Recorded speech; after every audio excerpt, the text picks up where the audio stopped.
C'est toujours un plaisir pour nous d'être avec vous dans Financial Afrique TV, donc PIB. Aujourd'hui, nous recevons une femme, globetrotter, chroniqueuse dans Financial Afrique. Elle est d'origine romaine et citoyenne du monde. Elle parcourt la vaste terre. Elle a dans son carnet des histoires qui sortent de l'ordinaire. Elle est africanophile naturelle, elle milite pour une Afrique nouvelle. Avec elle, nous allons parler du coronavirus, notamment de sa perception de ce phénomène sur le plan social. Marianne Delu, bonjour et merci d'être avec nous dans PIB. Bonjour Dominique, bonjour Financial Afrique, bonjour Afrique. C'est magnifique d'être connecté dans un moment où les distances sont un peu imposées. Tout à fait. Tout d'abord, dans quel endroit de la planète êtes-vous en ce moment? Je suis dans la Sardaigne. Comme peut-être vous avez déjà eu le plaisir de le visiter ou bien de le visiter d'une manière virtuelle, Sardaigne se retrouve entre la Tunisie et l'Italie.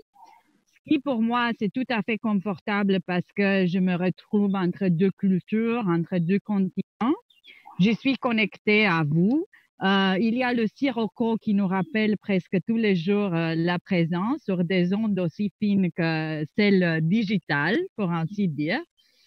Et qu'est-ce que je peux vous dire? C'est aussi intéressant par rapport à la logique du Covid, de la Covid.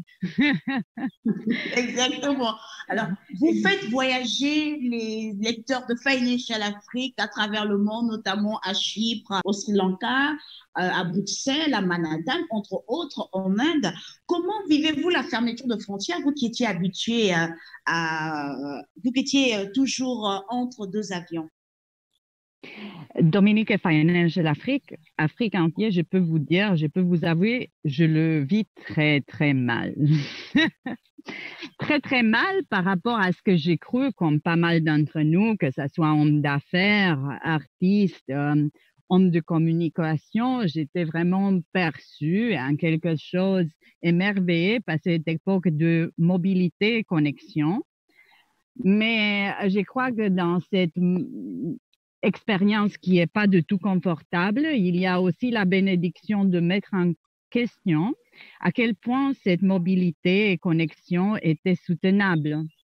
Et donc, voilà, la Sardaigne, c'est intéressant parce que la Sardaigne étant entourée par la mer a vu comme 2 mois de quarantaine ont fait que les eaux sont un peu plus claires, les ciels sont plus clairs, les oiseaux chantent mieux. Voilà, le vert est plus vert, comme vous pouvez voir derrière moi, dans mon petit studio jardin.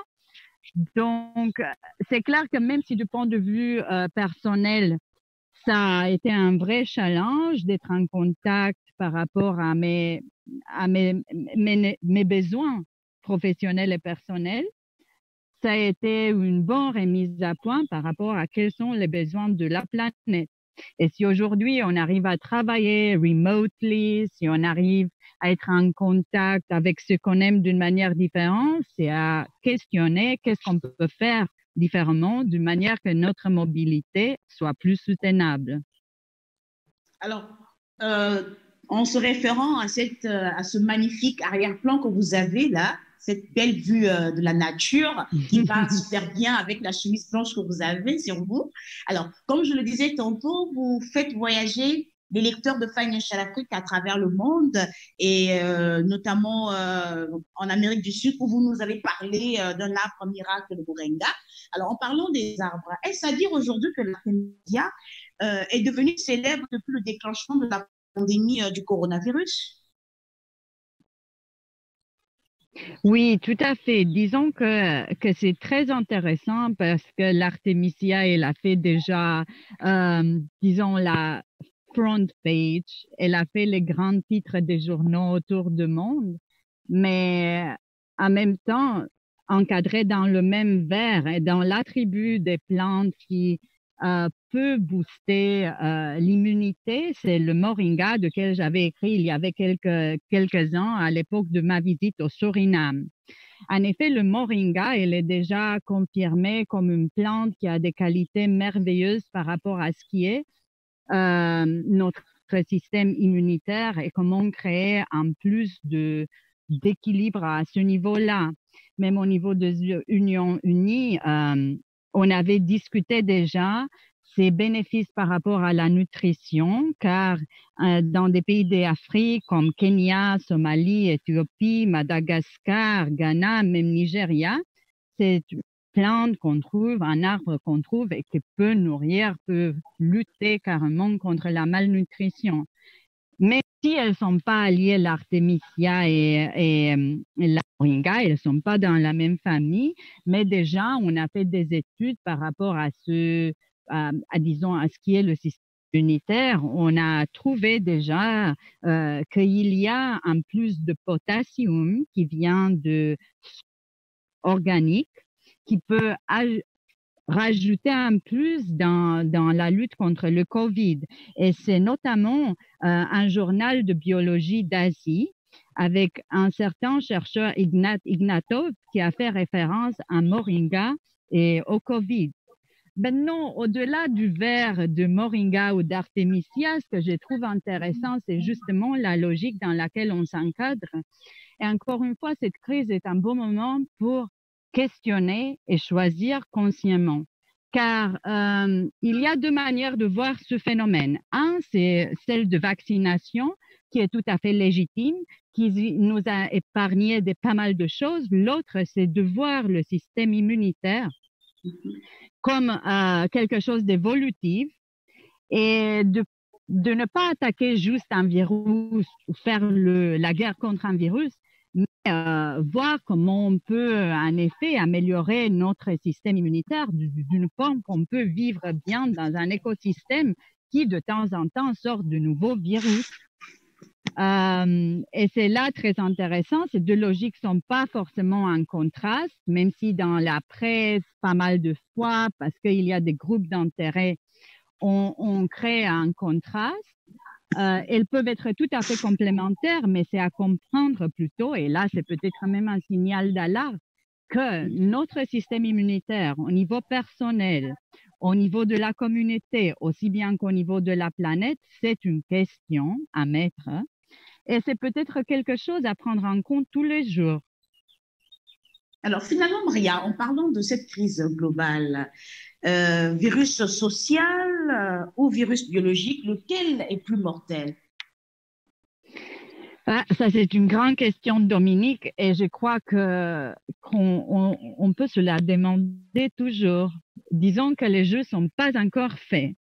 Mais je vous propose un petit exercice mental pour voir à quel point c'est un virus social ou bien un virus biologique et comment qu'est-ce qui est le plus dangereux, vous comme tout ce qui nous regarde aujourd'hui.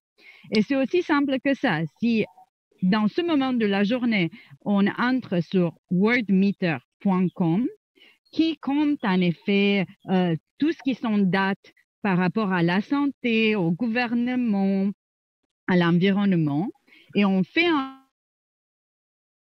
va voir qu'il y a plus de 15 millions d'infections, qu'il y a plus de 600 000 morts et guéris sont déjà 9 500 000, ce qui veut dire 86% de ceux qui ont été infectés sont déjà guéris.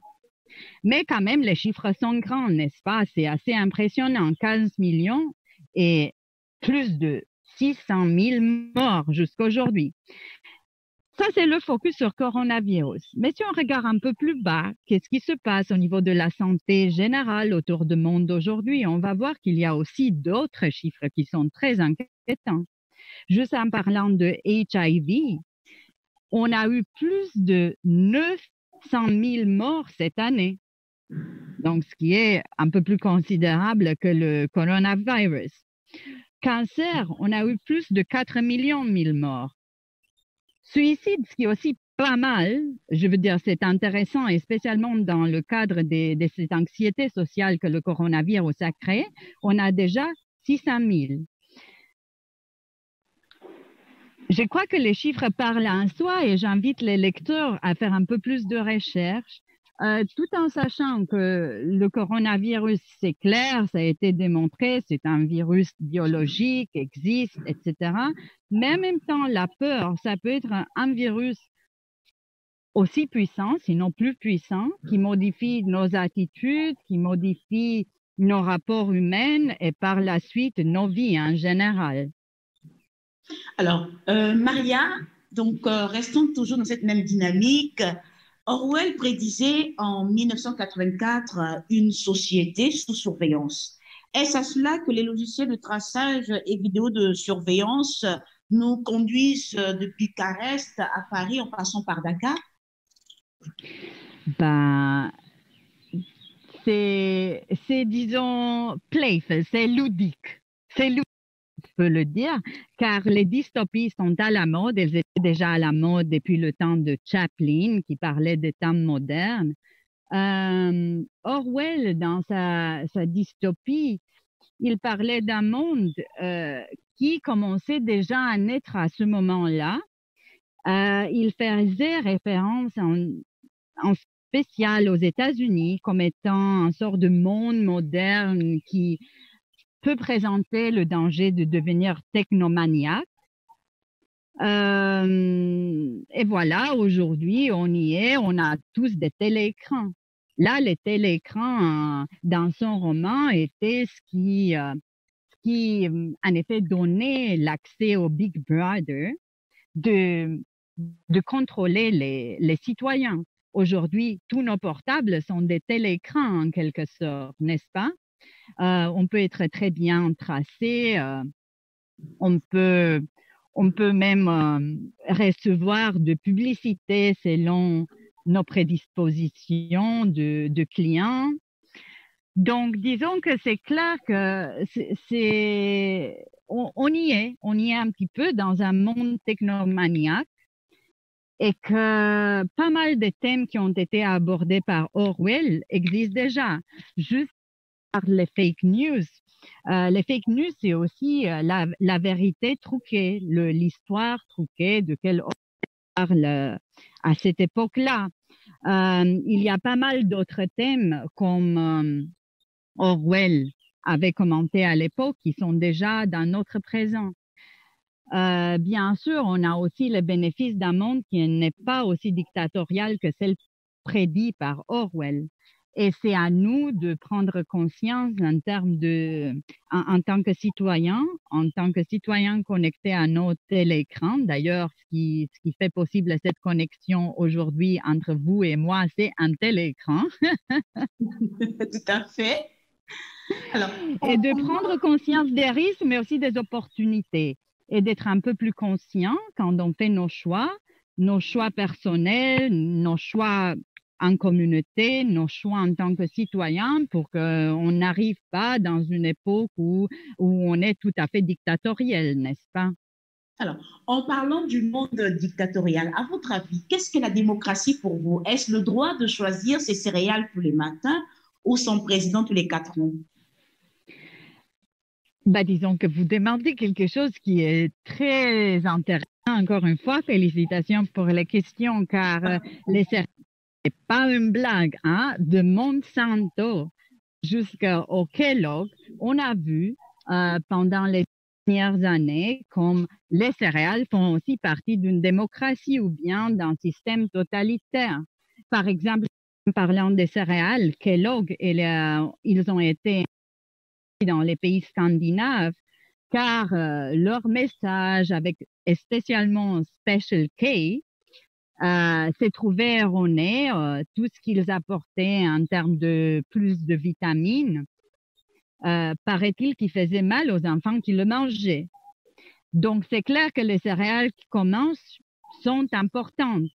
Les semis qui font partie de la recette de ces céréales sont aussi très importants. Je trouve que c'est important, et spécialement pour un continent comme l'Afrique, de continuer à produire ses propres céréales ou bien ses propres plantes qui peuvent créer des céréales spéciales. Ça fait aussi partie d'un sens de démocratie intégrée et soutenable. Mais finalement, le président, bien sûr, il est très important.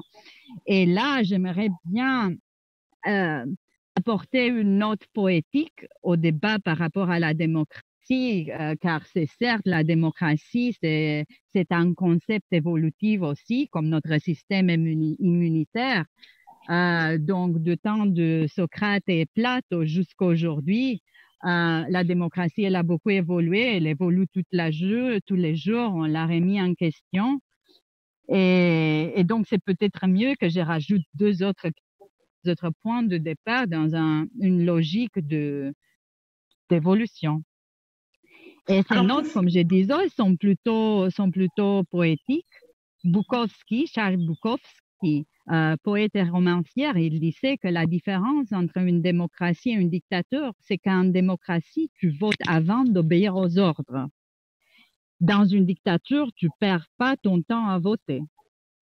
Donc, c'est important de choisir qui est-ce qu'on vote et de pratiquer aussi notre droit de voter. Et l'autre, c'est de Belaïd Saïdji, qui est un peu plus proche de moi aujourd'hui par rapport à cette proximité de Tunisie, Algérie et de l'Afrique du Nord en général, qui dit que la démocratie du futur prend naissance dans les écoles.